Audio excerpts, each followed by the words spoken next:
তিস্তা নদীর এখন মাঝখানেই অলরেডি চলে আসছি। তো সবাই একটা হাত অন।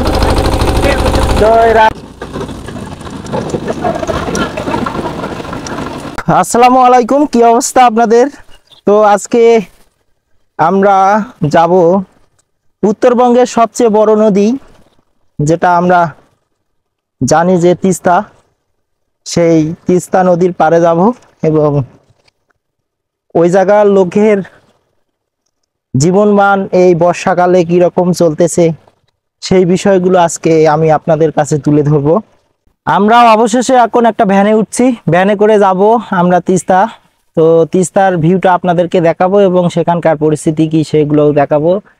ভ্যান চালাইতেছে আমাদের দাদা, ঠিক আছে দাদা, চালু করেন। আচ্ছা ঠিক আছে। ঠিক আছে।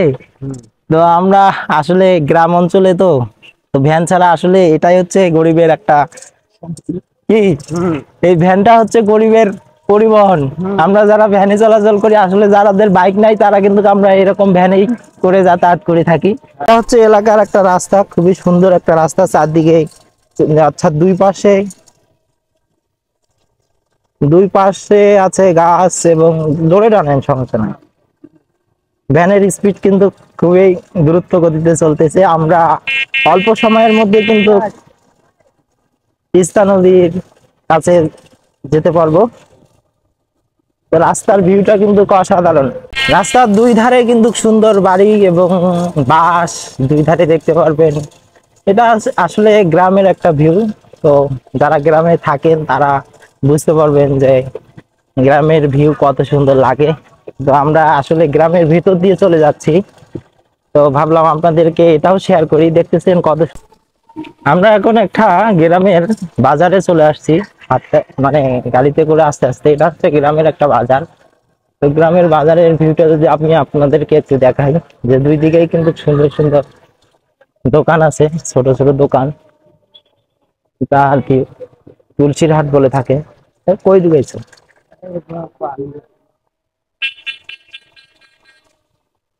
তো এই বাজারে ছোট ছোট অনেকগুলো দোকান আছে, দেখতে পাচ্ছেন। তো আমরা সেই বাজারটার ভেতর দিয়ে যাচ্ছি। ভাইরে ভাই, গ্রামে যারা আসছেন তারাই বুঝতে পারবেন যে গ্রামে ভ্যানে করে চড়া মজাটাই আলাদা, ঠিক আছে। তো আমরা গ্রামে আসলে গ্রাম দিয়ে যাচ্ছে, অনেক সুন্দর, ভালোই লাগতেছে। চারপাশে শুধু গাছগাছালি দেখতে পাচ্ছি, অনেক সুন্দর একটা ভিউ আসতেছে। সাথে আছে আমার আরিফ এবং আর এক বড় ভাই আছে, এবং যিনি ভ্যান চালক তিনি চালাইতেছে। তো আমরা এই মুহূর্তে গ্রামের একটা ছোট্ট একটা পাকা রাস্তা দিয়ে যাচ্ছি, অসাধারণ ভিউ।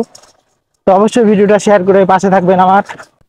আমরা কিন্তু তিস্তার পাড় পর্যন্ত ভ্যান নিয়ে চলে আসছি। তো আমরা এখন তিস্তার পাশে আছি, এগুলো হচ্ছে তিস্তার পাশের বাড়ি। তো আমি এখন সামনের দিকে যাচ্ছি। এটা হচ্ছে সেই তিস্তা নদী। তো তিস্তা নদীতে দেখা যাচ্ছে পানির স্রোত কিন্তু সেই দেখা যাচ্ছে। তো আমি চেষ্টা করব আসলে তিস্তা নদীর এলাকার মানুষের অবস্থা কি সেগুলো আপনাদেরকে জানানোর। আমরা এখন আছি তিস্তা পাড়ের, এই যে এটা একটা পাড়, তো পাড় দিয়ে যাচ্ছি। এই যে পাশে দেখতেছেন এটা হচ্ছে তিস্তা নদী, উত্তরবঙ্গের সবচেয়ে বড় নদী না এটা, তিস্তা নদী। তো আমার সাথে এক ভাইকে পাইছি, তো উনি এখানকার বাসিন্দা। তো ভাই আসলে তিস্তা সম্পর্কে কিছু বলবে। যে আপনি তো এখানকার বাসিন্দার, তো এখানকার মানুষের এই যে এখন তো বর্ষাকাল না, এই মানে কতদিন ধরে এরকম পানি? পানি অনেক দিন থেকে একটু জোরে বলবেন। অনেক দিন ধরে না? হ্যাঁ। তো বর্ষাকালে তো সরকারি অনুদান অনেকগুলো আসে, তো এই তিস্তা এলাকার লোক কি রকম অনুদান পায়? ওটা পায় বেশি, সেরকম পায় না। যা যায় পায়, যা পারি পায়, পারি করে তাই পায় না। পানি অনেক দূর পর্যন্ত যায়। পানি পানি কি একদম বর্ষাকালে একদম বাড়িঘর ডুবে যায়? অনেক দূর পর্যন্ত। এখন কি বর্ষার শেষ দিক নাকি? না, এখনো কিছু হয় না। এখনো কিছুই হয় নাই? না। বর্ষা আরো বৃষ্টি নামবে। হ্যাঁ, আরো কিছু তো বর্ষাকালে তো এখানকার লোকজনের অবস্থা খুবই খারাপ হয়ে যায়। সেই রকম অবস্থা। বাজার ঘাট কিভাবে করে তারা? কারণ ওই পানিতে ইয়ে করে দেয়। মানে আর ওই ওই দিকে কিভাবে পারাপার হয়? ওই সাইডে ওই যে লোকে দিয়ে ইয়ে হয়। নৌকা আছে, ঘাট আছে এই জায়গায়? তো দর্শক, আমরা সেই ঘাটে যাব। ঘাটে গিয়ে আমরা ওই পারে যাওয়ার চেষ্টা করব, ওই দিকের মানুষের কি অবস্থা সেগুলো জানাবো। আর ভাইকে পাইছি, তো আমি চেষ্টা করতেছি এখানকার প্রত্যেকটা মানুষের একটু করে মতামত জানানোর। তো আমি আসলে একটা পাড় দিয়ে যাচ্ছি, এই যে পানি দেখতে পাচ্ছেন। তো পানি কিন্তু খুবই স্রোত, এখন বর্ষা, ফুল বর্ষা না, এখন হ্যাঁ হ্যাঁ, এখনো ফুল বর্ষার সিজন। তো আসলে কিন্তু এই সাইডগুলো যদি আমি আপনাদেরকে দেখাই, এগুলো হচ্ছে বাড়িঘর। তো এখানকার মানুষ কিন্তু খুবই কষ্টকর, অর্থাৎ নদী এলাকার মানুষ। আসলে আপনারা তো বুঝতে পারবেন যে আসলে তাদের শিক্ষা ব্যবস্থা থেকে শুরু করে সবগুলা ক্ষেত্রে তারা সুবিধা থেকে বঞ্চিত না। আমরা এখন এই মুহূর্তে তিস্তা নদীর বাঁধের উপর দিয়ে যাচ্ছি, হেঁটে হেঁটে যাচ্ছি, এবং আপনাদেরকে তিস্তার যে ভিউটা, এখনকার স্রোত কিন্তু প্রচুর স্রোত। তো আমি এখন একটা ঘাটে আসছি। তো আসলে তিস্তা, এই যে নৌকাগুলো দেখতে পাচ্ছেন, যে এখানকার লোকগুলা কিন্তু এই নৌকা করে এদিক থেকে ওদিকে যায়। তো আমি আসলে একটা নৌকাতে উঠবো, উঠে ওই সাইডে যাওয়ার চেষ্টা করব। দেখতে পাচ্ছেন যে কত স্রোত নদীতে, ফুল বর্ষা। তো ওই সামনে দেখতে পাচ্ছেন একটা ঘাট। তো ওখানে ইঞ্জিন চালিত অনেকগুলো নৌকা আছে, সেই নৌকার মাঝিদের সাথে আমি কথা বলবো এবং ওই পারে যাওয়ার চেষ্টা করব। এই মুহূর্তে একটা তিস্তা নদীর নৌকার ঘাটে আছি। তো এখানে দেখতে পাচ্ছেন যে দুই ভাই তারা নৌকা ঠিক করতেছে।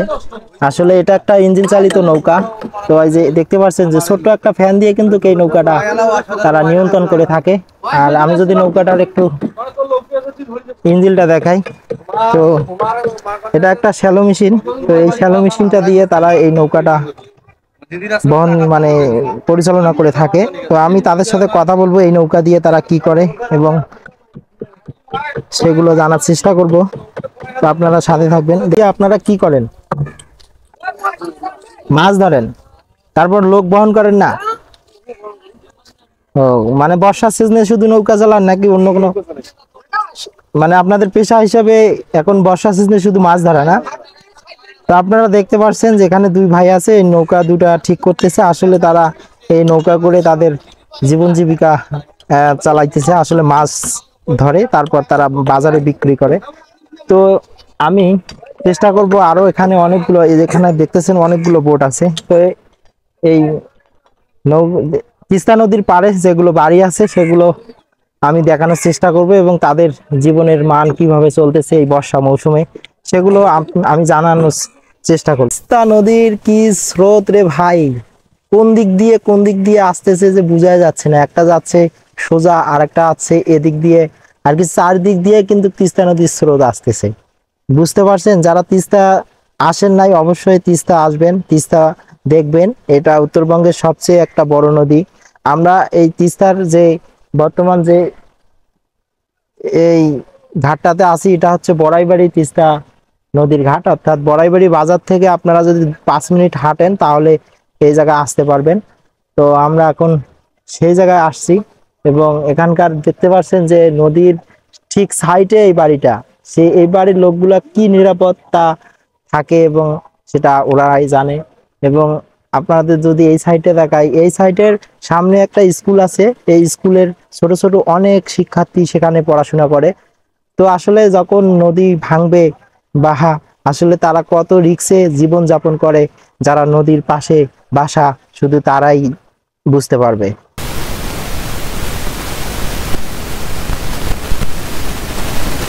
আমি এখন আছি বৈরাতি ঘাটে। তো বৈরাতি ঘাট থেকে এখন আমি যাব মিনার বাজার ঘাট। এটা দেখতেছেন একটা ইঞ্জিন চালিত নৌকা।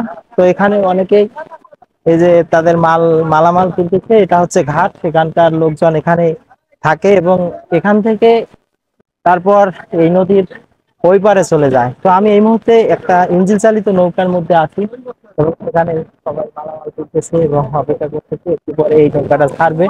তো আমরা ওই পারে যাব, ওই পারের দৃশ্যগুলো আপনাদেরকে দেখানোর চেষ্টা করবো, সাথে থাকবেন।